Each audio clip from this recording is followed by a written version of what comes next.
بسم اللہ الرحمن الرحیم۔ السلام علیکم ورحمۃ اللہ وبرکاتہ۔ الحمدللہ، استشراق کے حوالے سے ہم نے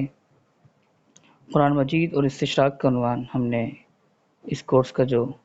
ایک اہم ٹاپک تھا وہ ہم نے مکمل کر لیا۔ اس میں تقریباً 7 یا 6 کلاسز میں ہم نے تفصیلات کے ساتھ قرآن سے متعلق مستشرقین کے اعتراضات پڑھے، ان کا تنقیدی جائزہ لیا اور ان میں مستشرقین کے اعتراضات کا یعنی اس کے اندر موجود سقم کا جائزہ لیا اور ان کی کمزوریوں کو واضح کیا۔ قرآن مجید کے علاوہ مستشرقین نے سیرت النبی صلی اللہ علیہ وسلم کو بھی اپنے اعتراضات کا نشانہ بنایا ہے، اور الیاذ باللہ آپ علیہ السلام کی سیرت کو ہر اعتبار سے اس پر قزغن لگانے کی ناکام کوشش کی ہے۔ اگر ہم مستشرقین کے لٹریچر اور کتب کا مطالعہ کریں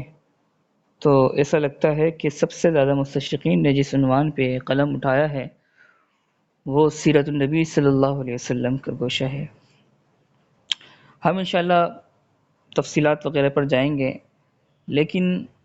اس سے پہلے یہ سمجھ لیں کہ سیرت النبی صلی اللہ علیہ وسلم کے گوشے پر مستشرقین نے کیوں اتنا کام کیا ہے، کیوں ہر دوسرا مستشرق اس عنوان پر لکھتا ہے۔ تو اگر اس پر ہم اس کے تاریخی پس منظر کو کھنگالیں تو یہ بات سامنے آتی ہے کہ ابتدائی دور میں جب شام کے محاذ پر صحابہ کرام جہاد فرما رہے تھے تو عیسائیت کو وہاں پر شکست ہوئی اور میدان میں وہ شکست کھا کے اور ایک کے بعد ایک علاقے مسلمانوں کے ہاتھوں فتح ہوتے چلے گئے۔ تو اس عیسائی دنیا نے اور وہاں کے مذہبی طبقے پادریوں نے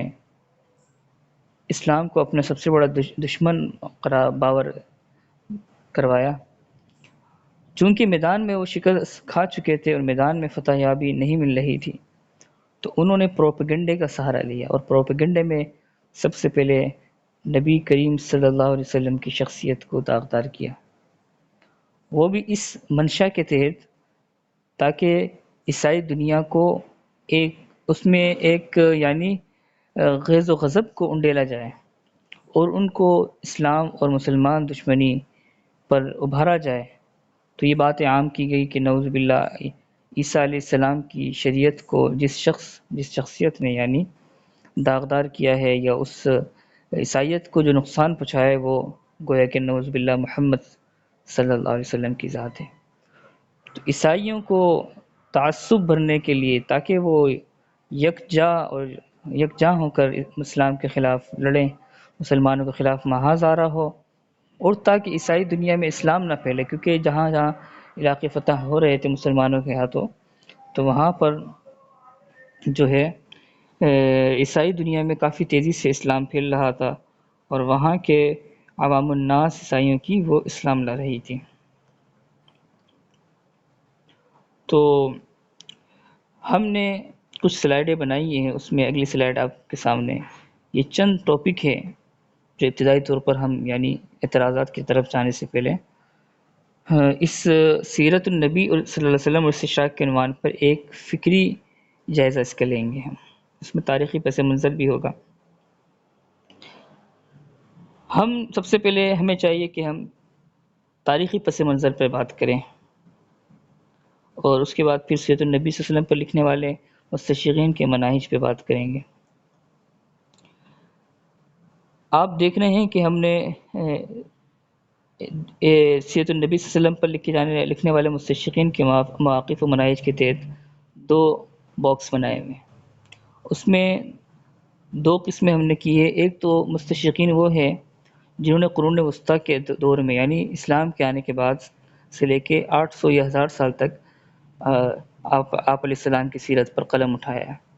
اور اس کے بعد پھر دوسرے مستشرقین کا طبقہ ہے جس نے 19ویں صدی کے بعد قلم اٹھایا ہے۔ مڈل ایج کے جو مستشرقین ہیں، جیسے میں نے آپ کو پس منظر بتایا تو اس سے آپ کو اندازہ ہوا ہوگا کہ کتنا زیادہ عیسائی مذہبی طبقہ اسلام سے اس وقت خار رکھ رہا ہوگا، کیونکہ ان کے مقدس مقامات مسلمانوں کے ہاتھوں فتح ہو چکے تھے، اور عیسائی دنیا میں عیسائیت کمزور ہو چکی تھی، اور قیصر کا جو دبدبہ تھا وہ ختم ہوتا جا رہا تھا، اور اسلام کا سکہ رواں ہو رہا تھا۔ تو انہوں نے اسی ضد میں اسی شدت کے ساتھ آپ علیہ السلام کے خلاف نعوذ باللہ دشمنی دکھائی، اور آپ علیہ السلام کو نعوذ باللہ جعل ساز، مکار، فریبی اور جھوٹا نبی نعوذ باللہ قرار دیا گیا، اس پر لٹریچر لکھا گیا، اور پورے عالم عیسائیت میں یہ بات پھیلائی گئی۔ دوسرا دور جو ہے اس میں اگر اجمالی جائزہ لے تو اس میں بھی جو ہے آپ علیہ السلام کی ذات کو اس طرح جو ہے برے الفاظ کے ساتھ تو نہیں لکھا گیا کہ ان کی کتابوں میں، لیکن ایک جسے کہتے ہیں یعنی خفیہ طریقے سے اور میٹھی چھری سے نعوذ باللہ وار کیا گیا، اور یہ کہا گیا کہ آپ علیہ السلام کا جو دعویٰ نبوت تھا وہ آپ کا ایک معصومانہ وہم تھا، اور نعوذ باللہ کہ آپ تو مخلص تھے لیکن آپ علیہ السلام کو کوئی نعوذ باللہ نفسیاتی عارض لاحق تھا۔ یہ عیسائی پادریوں کا ایک یعنی بنایا گیا ایجنڈا اور پروپیگنڈا تھا، جیسے کہ ہم نے استشراق اور قرآن کے تحت بھی یہ بات پڑھی ہے۔ تو لہٰذا ہم جب ازمنہ وسطیٰ کے مستشرقین کی بات کریں جنہوں نے سیرت النبی صلی اللہ علیہ وسلم پہ قلم اٹھایا ہے، تو اس میں سب سے پہلے سرفہرست پادری یوحنا دمشقی، جس کا نام پہلے بھی آ چکا ہے، اس کا نام نظر، اس کی پیدائش 676 عیسوی کی ہے، اور ازمنہ وسطیٰ کی ابتدا اس مستشرق سے ہوئی ہے۔ صحابہ کے ادوار بنتا ہے، یہ صحابہ اور تابعین کا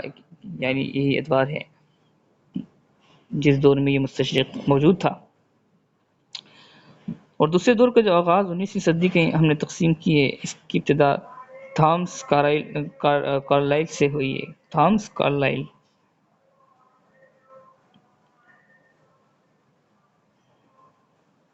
اللہ کے رسول صلی اللہ علیہ وسلم کے حیات طیبہ کے بارے میں مستشرقین کا جو پہلے دور تھا وہ انتہائی غلیظ قسم کے بکواسات پر اور گستاخیوں پر اور گالیوں پہ مبنی تھا،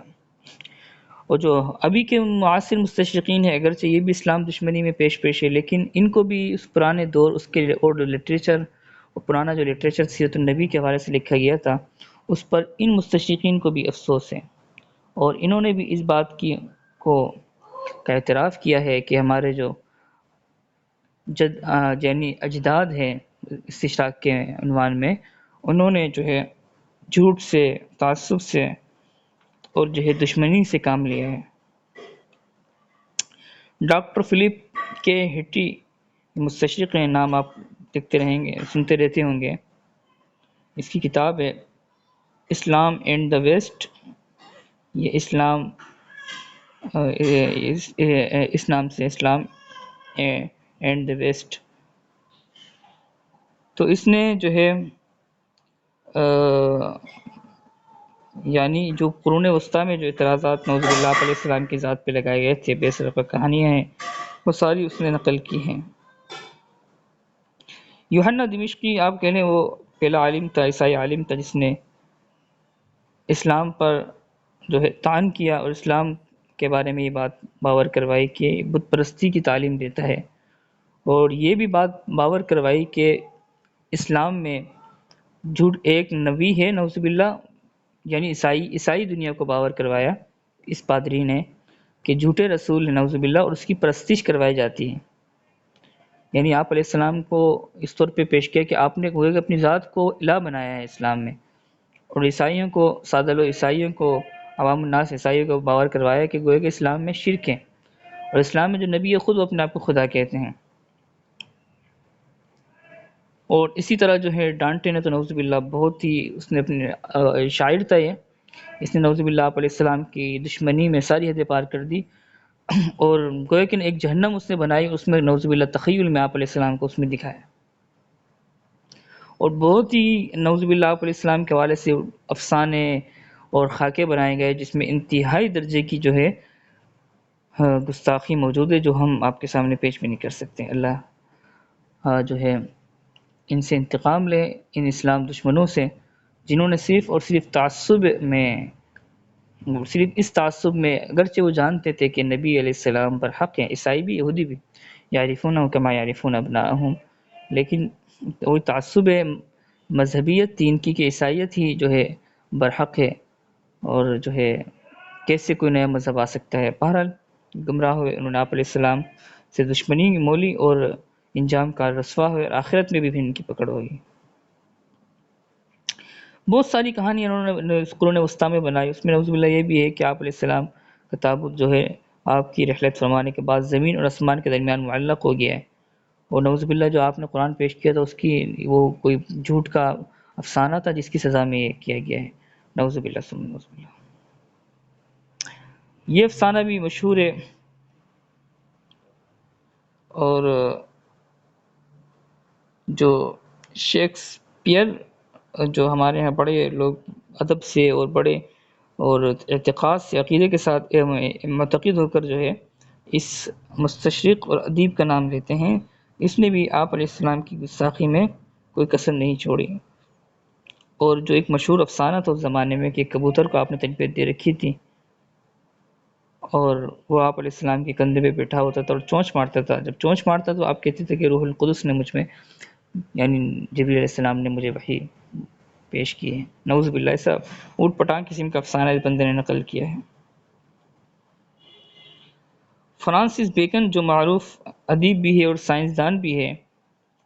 اور تجربیت پرستی کے بانی ہے، نعوذ باللہ اس نے آپ علیہ السلام کو عطائی قرار دیا اور قرآن کو آپ علیہ السلام کی ذاتی تصنیف قرار دیا۔ یہ قرون وسطیٰ کے مستشرقین کا ایک عمومی جو ہے احوال ہم نے آپ کے سامنے پیش کیا ہے،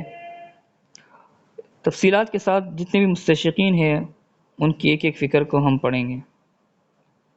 اچھا، اس میں جو سینٹ جان دمشقی ہے، یوحنا دمشقی، بعض کہتے ہیں یہ وہی شخص تھا، دوسرا مستشرق تھا اور دوسرا پادری تھا، بعض نے فرق بھی کیا ہے، اس نے اسلام کو عیسائیت کی بگڑی ہوئی شکل قرار دیا اور یہ باور کروایا کہ ہرقل کے دور میں عربوں میں ایک نبی کاذب نعوذ باللہ اٹھا،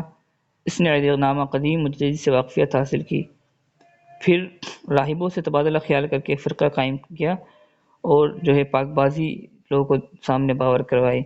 اور ان کے دل جیتے، اور جو ہے ایک اپنی طرف سے کلام پیش کیا، یعنی قرآن مجید والے جو اعتراضات تھے وہ سارے انہوں نے ملا کے مکس کر کے آپ علیہ السلام کی سیرت پر کو نشانہ بنانے کے لیے بطور ٹول کے استعمال کیا۔